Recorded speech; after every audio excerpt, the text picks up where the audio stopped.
Stick around as we break down inclement weather considerations.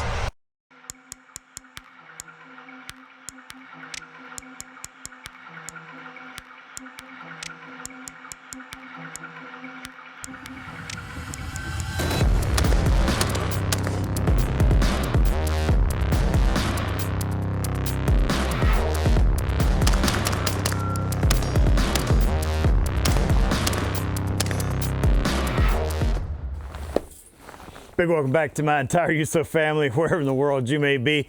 Boy Blue, coming to you live once again from behind enemy lines. Ladies and gentlemen, the weather report was for inclement weather, and we thought, wow, how cool would it be for us to shake down some of our inclement weather gear.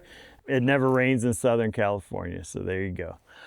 I think we'd start off by just kind of making this somewhat easy to shake down for you by going over the outer layered gear down to the under layered gear. It's just how we thought we'd do it. And what I thought we'd start off with first and foremost, because a lot of things we cover here is firearms related, is just a couple considerations you might want to think about. So one, we've already featured the LMT. This is my go-to on earlier channels. But if you're dealing with rain, a few things you want to make sure of. If you got good equipment, and we're still testing out this SMS laser by Trinity, or the Trinity laser by SMS, or however they say that. Waterproof, holding up pretty well so far. Didn't have quite the amount of rain that we had hoped for filming.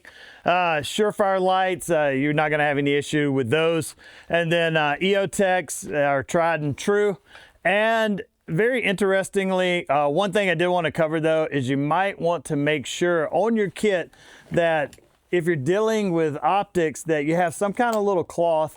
This one was just handed out to us by Gator's Eyewear. I try to put one on each belt, and it's just a little wipe. Maybe I should demonstrate that better. That pops out so that you can wipe off the lenses of your optics should they get obscured with water, which can cause the holographic image to blur or be weird a little bit.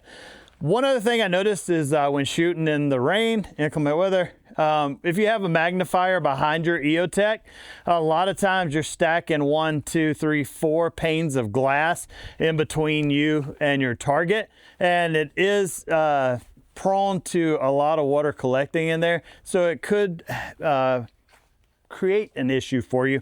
So just have some way of wiping that water off very quickly should you need it. And if you have an LPVO or something like that, maybe some caps that cover it might be a good addition. As far as the rifle, again, this is a piston driven one, so dirt, water, I'm not really too concerned with it. These are robust systems that can push through. All right, so that's my rifle consideration. Now for my handgun, this is the G45. If you're friends of the channel, somebody actually pointed out we haven't done a handgun video yet. We do run a lot of handguns, and so that's coming down the pipe. Anything you want to see, drop down the comments and we'll jump down there and take care of you. But if I know for a fact I'm going into a situation where it's going to be a lot of water, then especially rainfall or snow, debris like that, an enclosed emitter. And this is the Holosun, I think it's a 509T. And actually kind of a little side note there, this is one of the only red dots I've broken, but Holosun was actually pretty good with their customer service. Within 3 days, I had a brand new one. All I had to do was mail off the broken one with about 3 questions answered as to how I broke it. And they had already put a new one in the mail once they saw that this one had been shipped out. But anyway, this pistol I bought used off of a close buddy that needed some money at the time. And when I bought it off of him, it already had it on there. So that's why I'm running that. If you stick with the channel, you know normally I'm a Trijicon RMR guy.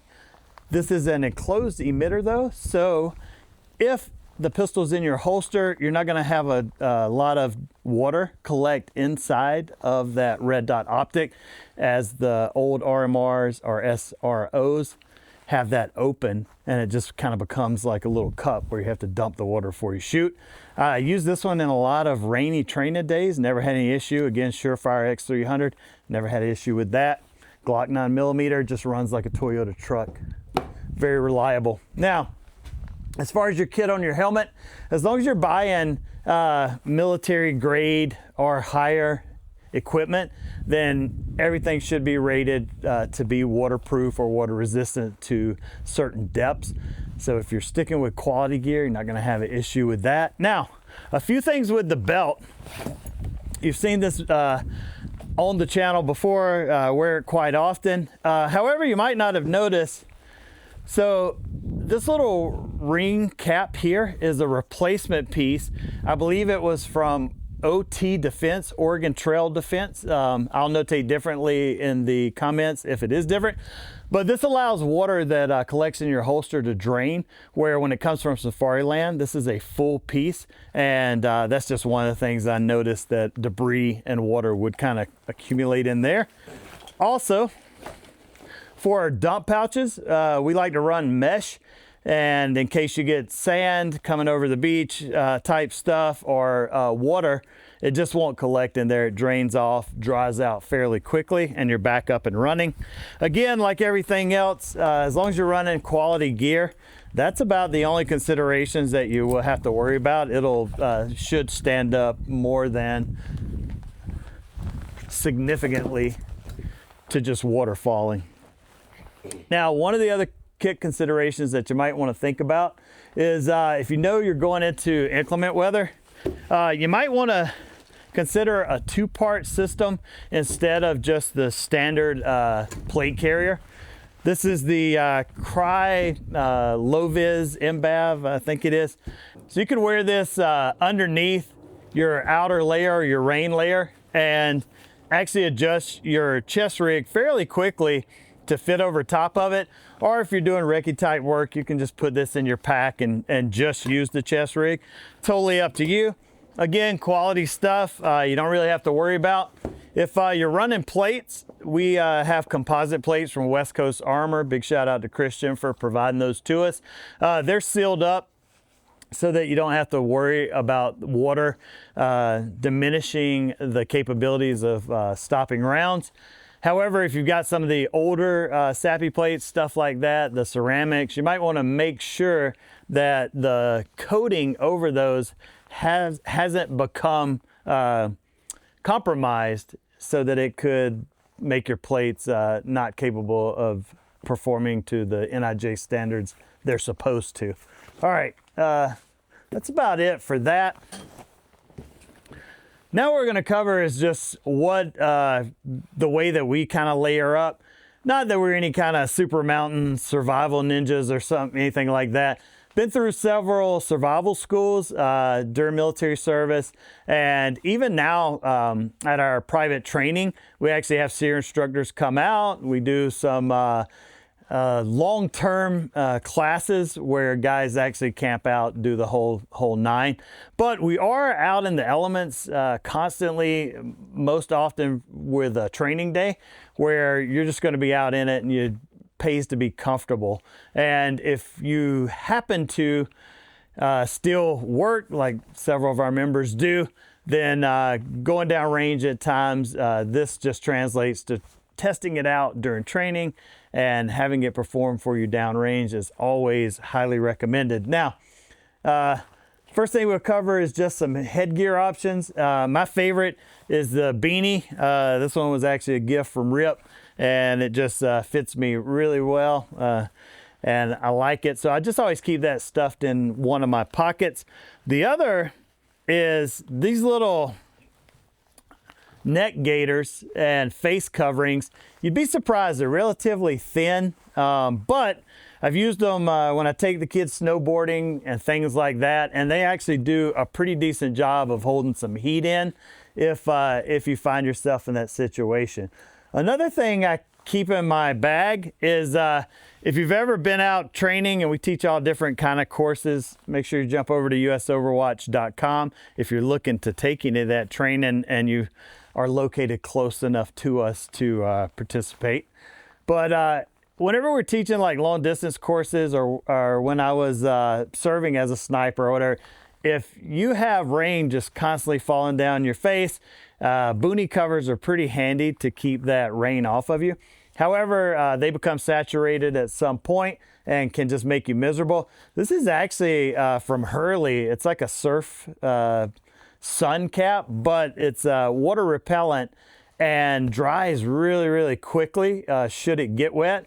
So I actually won that at some tactical Christmas party or whatever, but just liked it. It performed well, so I kept it in my go bag. Now, even a simple baseball cap works pretty well if you have a hood on your rain jacket that you can put over top of you to hold in some warmth and shed some rain, keeping it from running down your back. Now, I'm going to very slowly strip down for the 2.7 women that are following the channel, and that's what the analytics say, and I don't know how you ended up on this, but welcome.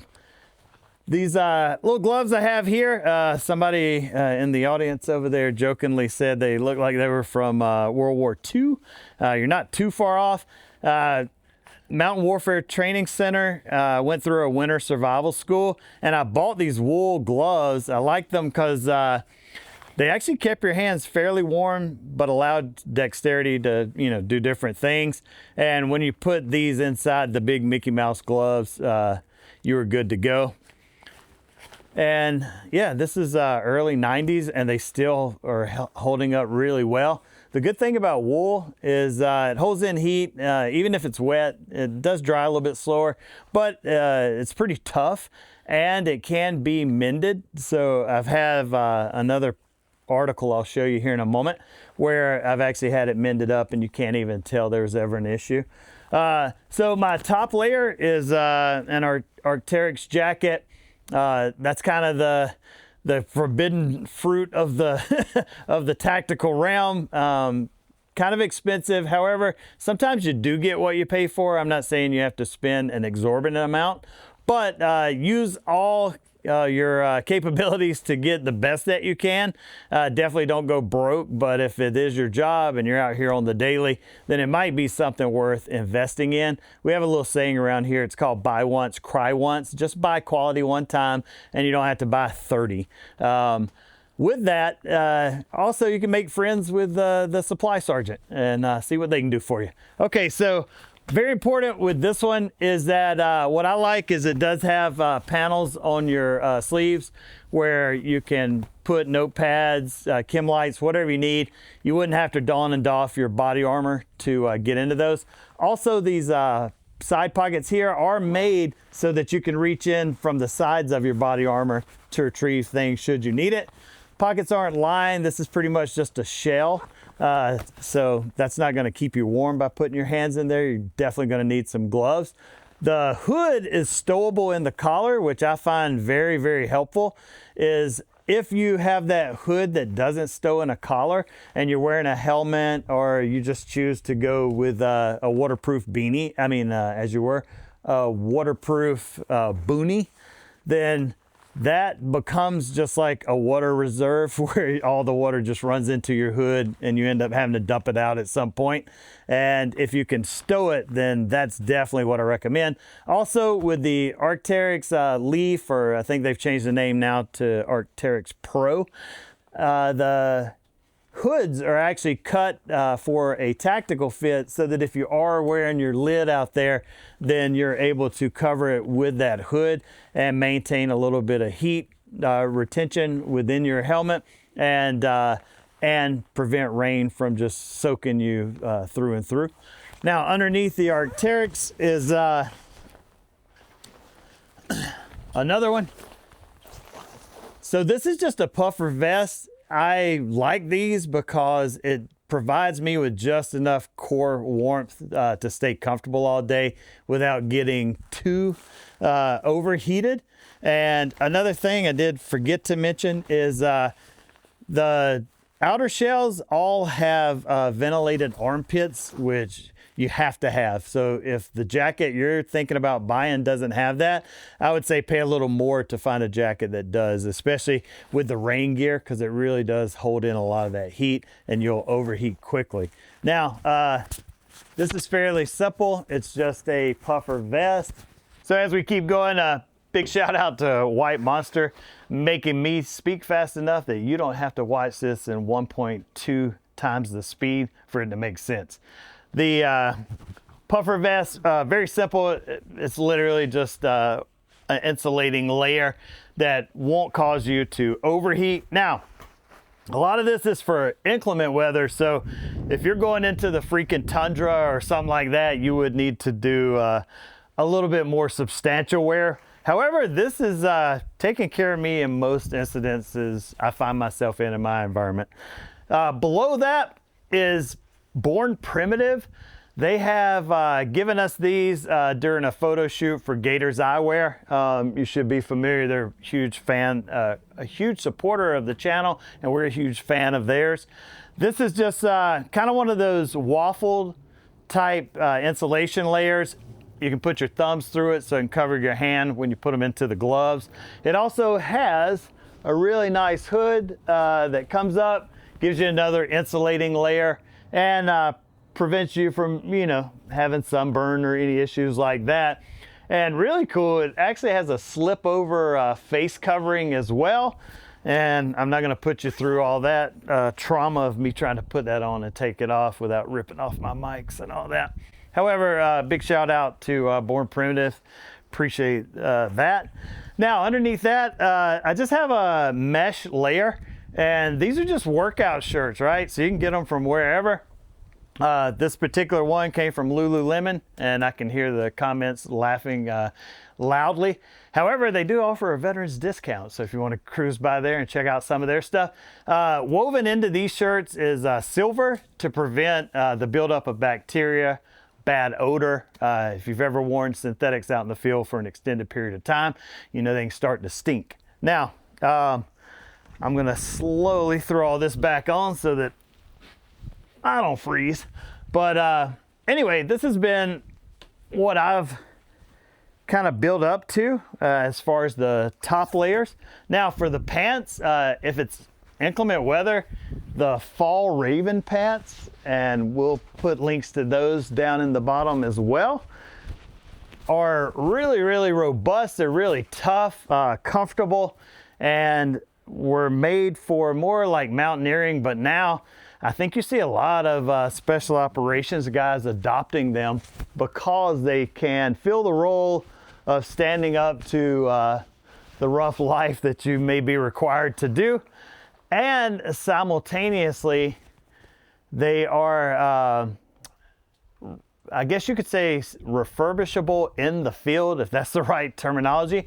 But the butt, knees are reinforced with a little bit heavier canvas material. And you can actually re-wax that out in the field to keep it water resistant or nearly waterproof while you're out there. So after you go to your trousers, then you want to make sure you got really good socks. So Darn Tough wool socks or blends is the choice that I've made. They work good for me. They feel comfortable. Never had any foot issues when I wear those. Still have some of my military socks left over from back in the day. A few of them are hanging on for dear life, but are still very functional. Footwear, very important that you have something that's slightly breathable, but Gore-Tex, maybe not fully waterproof so that they'll breathe out here a little bit and dry out.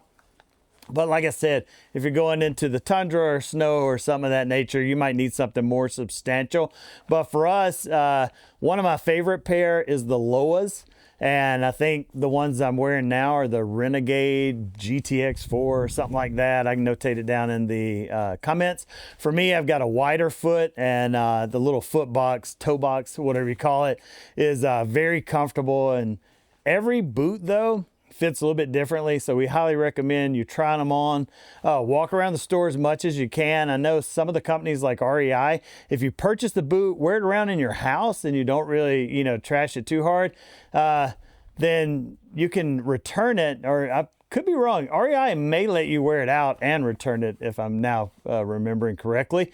But just try the boots out before you go down range in them, just to make sure they're going to work for you. And we will have a episode coming up where we cover different footwear, because there's a lot of new companies coming out with new technologies, new materials that we think are very, very interesting if you're in this type field.